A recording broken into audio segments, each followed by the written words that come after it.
Internautes, bonjour, bonsoir, ça dépend de l'heure à laquelle vous allez suivre cette émission, donc l'émission Analyse sur le net. Donc sur cette émission, dans cette émission, il y a un invité spécial, on va essayer un peu de lui prendre par téléphone. C'est l'artiste musicien Rhys Matadien qui évolue à Kinshasa. Donc voilà, on va essayer un peu de parler à long et à large comment ça se passe à Kinshasa, sa carrière, donc Dengenini Ezoleka. Donc tout ça bino merci mingi. Pour avant to kota vraiment na makambo ezali important ya osolo na émission na biso global, na émission na biso plutôt analyse sur le net. Tout ça d'abord merci na batunyo surtout au bazalaka wana toujours pour nako soutenir biso. Donc tout ça bino merci mingi. Tokozwe par téléphone tokomeka ko solo la tokomeka ko tunaye ndenge nini parcours naye na minitio yozoleka ndenge nini ba projet na eza ndenge nini abombeli bana Congo nini parce que décembre oyo indaka na ba générique to ebité asolambela biso nini tokozwe na téléphone tokomeka ko solo la moi muke na makambo etali ba préparation naye oyo azo préparer pona ko lambela ba congolais ba mélomane naye biloko ya kitoko. Donc toluka tozwe na téléphone ebongo to panza nteke na biso ensemble naye.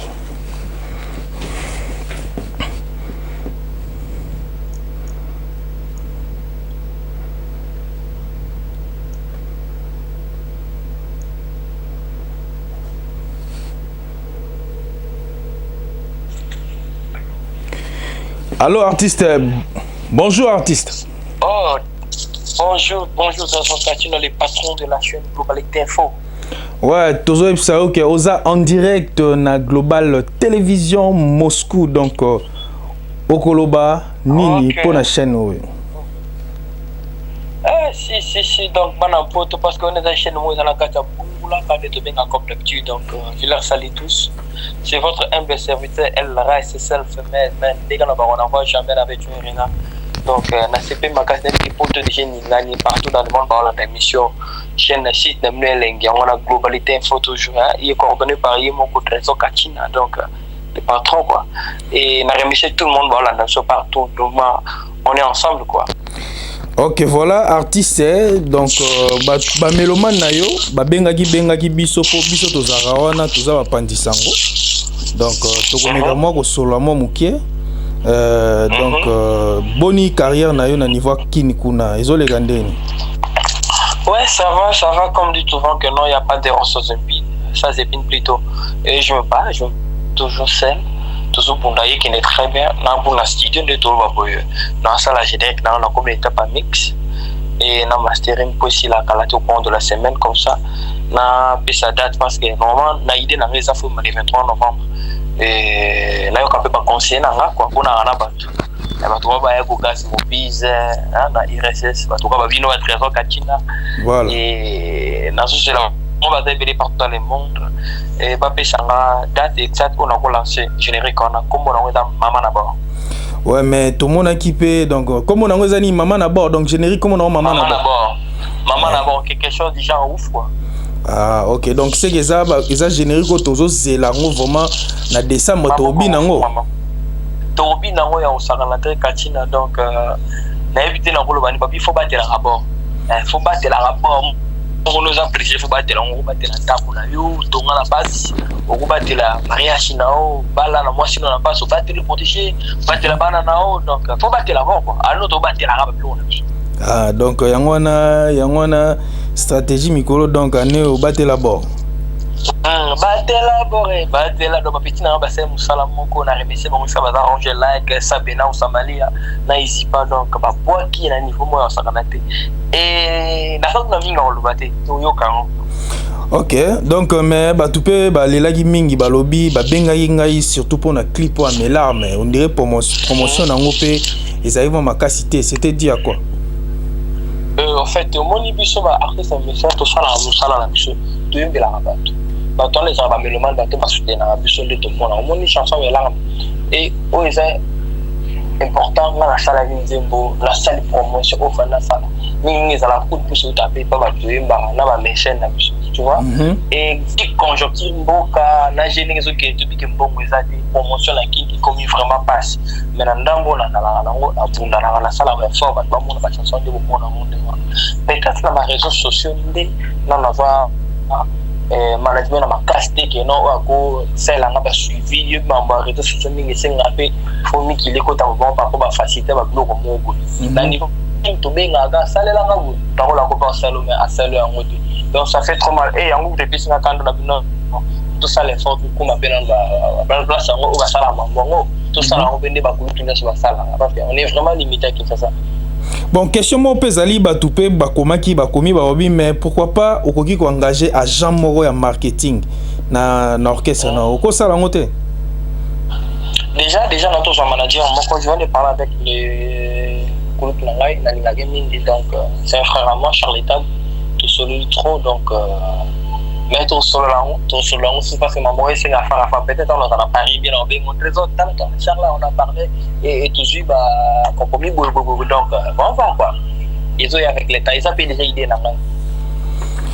Ok bon en tout cas te rappeler bah internaute nous sous en direct on a artiste musicien Rhys Matadien ou évoluer na RDC donc tous années par téléphone les toujours mais comme moi ko sembola la question d'actualité par rapport il y a carrière nae par rapport il y a ba projet ni ngwaza na ngwazo bombe là ba mélomane nae il y a de partout donc voilà non mais question na biso mususu ya suka auto rolling to pesa tout na yo tout ça qui moi ba appel mitungi si trop lors il y a ba concert no que no beta na boma je pense que na régie déjà azo balancer ba photo ana na ndenga sima arrière plan ndenge to moni bazo sala ba cérémonie moko boye na yo to moni yango je pense que déjà na régie azo balancer to éviter batu ba mitungi samaki ya trop balingi ba yeba Rhys Matadien au simbikisi Rhys Matadien au koti loge to ezani yango question wana na linga ina tunongo na ndenga suka okoloba ni pour ba mélomane na yo o ba olanda par rapport ya ba photo wana oyo déjà bazo balancer ngo na simanari plan okoloba ni là c'est qui et rien à voir moni Matadi ils a chef na ngai donc la chara de Kasangulu qui moi dedans ma vie na ngai et ba manquer ngamba trop ouais et ça rappelle on va continuer sur la race sur kitine na ville Matadi faut ba ya ba mbanga ils ba fan na ngai koko na nga ba chef coutumier na biso ils sont normal et naturel et bon et ça normal quoi et ça les ba bon donc faut pas qu'il nga ba mbanga et ba pesa nga ba chance de tout le monde va dans ce là tout le monde va ça là va décoller ba et ça par rapport à traduction et genre biso là ba coutume na biso donc c'est un peu ça donc on n'a pas ça va se là on était là donc ba bateke au koti loge ba bateke au simbi quoi pour ebangisi bato rien à voir pour ba ebiki ba biki no ba mission boza bosimba ba moto yo koloba ni pour na bato baloba bon oui effectivement bah ou simba ba moto ni kwa ça na ba mo meya ba simba raté net ngali lo atana biki na simba moto atana biki na simba to nana on dit manga donc ngaka na nzambe na cela veut dire conscience na rambe ça n'a rien à voir. Ok, entretien na biso vraiment comme na suka to soit que moi temps mukie mais to soit temps ya solo là non vraiment à long et à large ko banda makamno nyo surtout parce que biso to za na et chaîne na biso za rapport na promotion ya ba artiste ya ba athlète nyo surtout to sala rango message na ya suka to pe okyo ba nini na ba mélomane na yo o balandio na minicho o bazo luka bando luka bazo moi ntwaka par rapport à yo ko ebisa bango nini na minicho bazela nini. C'est que moi je dirais, et je suis en plein studio, dans le studio, dans le travail, dans la salle de chanson, dans la salle qui est paradoxe, c'est dit, je peux découvrir, ça va faire mal. Et il y a un coup de que t'es total la sauce, on est basé dans la salle Bob, la salle Africa mondiale. Dans la salle que la côte à horizon, dans un artiste complet. Et il y a un coup de salle Kitoko, on est bien avril, on a l'accès international, Petogoya. En dehors, na doit été fondé ma peine à couler tout le monde par rapport à la visibilité. Par rapport à comprendre que non, à zapper mon temps. On est un bien à couler en général des femmes. Et na mawa, oh, on a la zone bowling, on a tel artiste, on a un service, on a un ramener sur le Singapour. On a payé sa chance, on a un son. On a un chanson, on a son. En dehors, on a habité. Alors qu'il n'y a pas beaucoup de disques. Il faut un mot à le quête. Il faut comprendre que le quête au pays là. Il y a un mot qui n'a pas générique comme maman d'abord aux le 23 novembre. Et encore merci encore une fois le président JP qui s'est généré des sons parce que ma cambo a pêché la katina et là yo là bah d'écouter voilà dans partout dans chaque globe terrestre en général et bah on a vraiment circulé et loco j'ai même ma tête à couper donc ce que ça ma cambo on a lié salaté j'abandonne la musique pour faire le vent dans la pote non il y a ton vent tout ça dans mon sous là comme ta journaliste yo keba yo tu mets ta main à couper tes. Non, pas la main. Je mets ma tête. Donc, mais keba image etikala ka etikala. Non, le bâti, non, le bâti, tout la main dans ma gambo. Donc, cela veut dire ceux qui générique quoi s'inviter à maman d'abord. Bâti n'a pas eu le droit pour voter, j'abandonne la musique. Je sais que la bonne la muté, la bonne muté, la bonne muté. C'est un peu ça. Cela ne veut pas dire que non, non. Bien sûr, la salle arrive dans le cordon. Donc, cela veut dire que ceux qui peuvent s'inviter dans le préféré, il n'a pas se n'aime bien. Ça. Ok, en tout cas, dans le monde entier, tout, Internet, news, tout, Yoki, en tout cas, ça va dédicace na yo. Obi? Dans la studio, et je crois au courant de la semaine, dans les déjà, parce que clip, c'est ça la vie déjà. Ça, le clip, je t'envoie derrière les photos, image, je t'en la niveau clip et ça la midi. Et là, on est seulement peu dans le bon côté. Clip, moi, est générique, mais là, la R&B, on est seulement clip à bon côté. Côté on a matoebi que oza muto ba qualité potala clip ya melarme on esa maki ah on a Moscou de na ebi on en tout cas toebi parce que clip na ebi que et kacha ba tout sali prévenir bon mon réaction de ba tout pour la TV à partir du clip on a ba comprendre que makambo eza photo lo ba to panzai. Beaucoup de chapeau la bino parce que ceux qui pendant ça c'est grâce vraiment dans you et ya goka c'est mon fils ma femme ma papa na Eliana Sofia monté ma mère na ngai Elia pardon papa na Sofia monté maman Elia et Napoli na pêché bote skazali na mon susu ya ngande ko Christian Touré Christian Touré bozala nanga bosofa nanga yo sentiment ngeno -30 na toujours pour na tchang coup de pouce na bosala ngote katina. Merci encore pour le plus. Wadol, mon donc Wadol mystérieux. Dans mon va te belé donc on a réussi Moscou Kremlin la Limnoming. Babani passive passive vraiment passive trop. On est vraiment ensemble et je tiens à remercier Mazarakas cache madame. Na ebiga na terrain. C'est donc na remercier Soso et na bagage parce que na partout dans le monde na ngilo mini générique na jouer maman d'abord et boré simaka boré va t'élaborer dans la studio après générique on peut c'est nous on travaille pour l'album pour la seul album ce générique qui bimi allez kende poto na gesala mamna l'album malembe à partir de la générique on est pas comprendre que non ma mini il y a un disque donc c'est ça dans les numéros mais vous êtes tellement nombreux pour les voir que j'ai sali et il y a Ivan Toumba la Belgique na pêché avec son de maman Jeannette pour tout na concernant Hermios dans Paris dans la Belgique dans la Suisse-Irlande Australie tout Finlande et Norvège dans les numéros vous êtes tellement nombreux, donc il n'y a pas moyen de saluer tout le monde. Mais toi, la question, moi, souka mutumo komaki alobi, mais pourquoi ba musicien na yo au pesaki ba chance ya Sony nde ba tchaki ba nini, mais on dirait pe baza trop mou. Ba ofonga mate. Pourquoi? Bazaka ba on dit mate ba komi ba star to ba komi ba artiste to ndeni parce que ba chant au PC ba ngona tozo kangote promotion na bango za na c'est trop. Okolo ba nini poto boucler na biso na yonga na continue. Ça fait trop mal. Ça fait trop mal au cœur Katina, donc yo mo bien que na fungola yo mutema.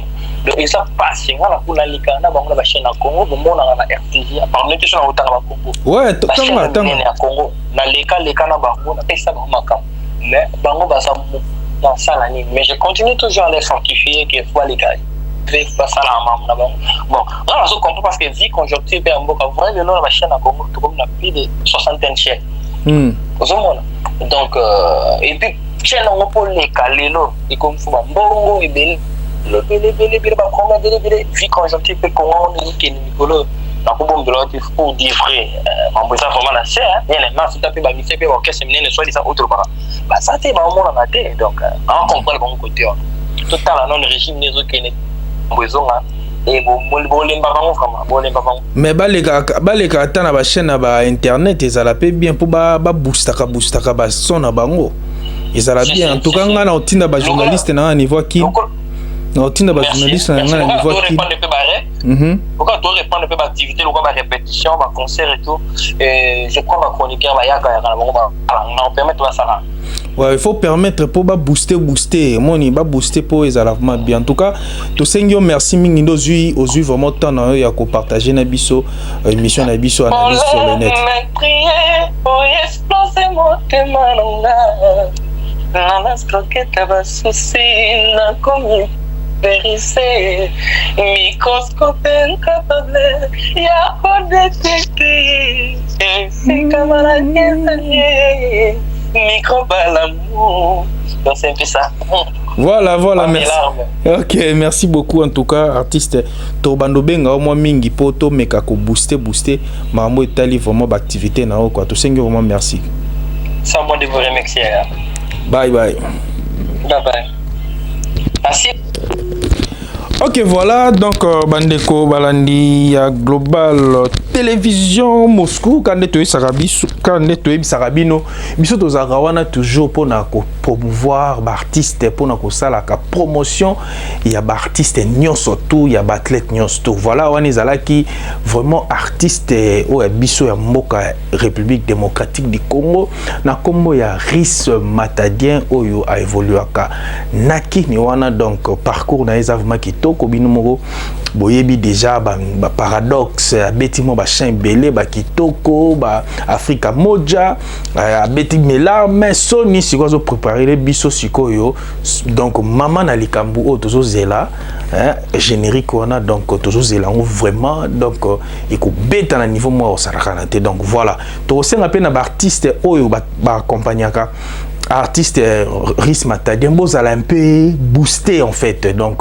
bovandara un artiste fongola moi Instagram na yo fongola moi chaîne YouTube non par rapport à vitesse on des okende là au fongoli yango ba chana yo ba travail nozo sala boira kuna na kati ozoka ba follower au fur et à mesure ozo mato comme na niveau mo bwepé makambo evandi donc voilà le robiso vraiment to linga mingi ya koloba yango na donc to sengi Batunyo surtout merci nde bozaki toujours branché yakoyoka mbela o toaki nango lelo na ba etando ikena bino. Merci beaucoup. Émission analyse sur le net Eza présenté par votre humble serviteur Trésor Kachina.